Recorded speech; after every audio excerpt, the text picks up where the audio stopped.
सब तयावेला हथिया से घोड़वाय रे महादेव बैलाय सवार ललनवा।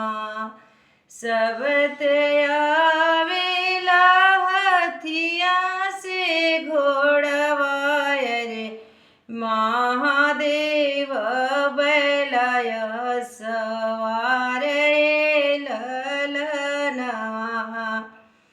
सब तनि रे खेला बरसे बारतिया रे सासुनी रे खेली दमाद ललनवा। सब तनि रे खेला हथिया से घोड़वाय रे सासुनी रे खेली दमाद ललनवा। एक हाथे लेली सासु सैया के सुपवाय रे एक हाथे खंड के मूसर रे ललनवा। अरे एक हाथे खंड के मूसर ललनवा। परिछनि चलेली सासु सोहागिनी अरे सरफ छोड़ेला फुफुकार ललनवा। परिछनि चलेली सासु सोहागिनी अरे सरफ छोड़ेला फुफुकार ललनवा। सैया जे फेकली हो सुपवा बहवली अरे धाई के पैठ महलिया ललनवा।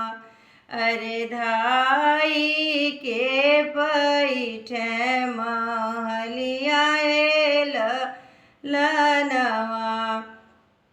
अरे ऐसन बौरहवा से गौरा नाही बियहब बालू गौरा रही है कुआर ललनवा।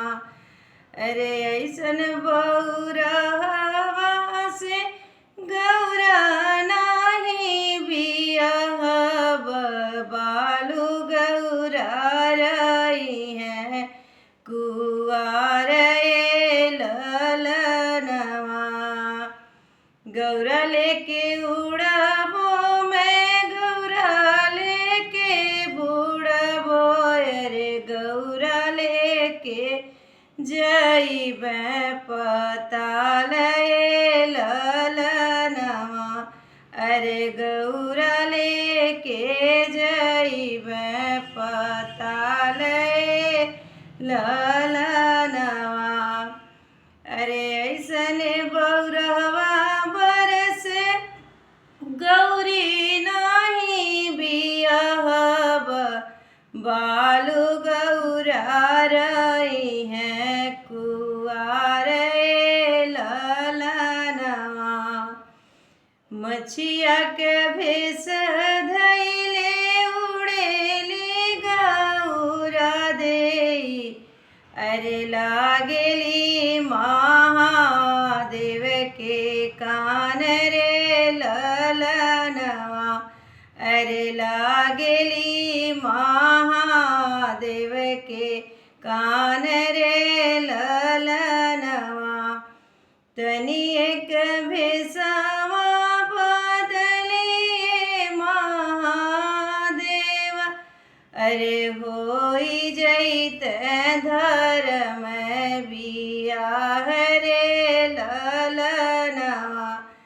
तनि एक भेषवा बदली ए महादेव अरे हो होई जैते धर्म बियाह रे ललनवा सब आवेला हथिया से घोड़वा रे महादेव बैलय सवार रे ललनवा रे महादेव बैलय सवार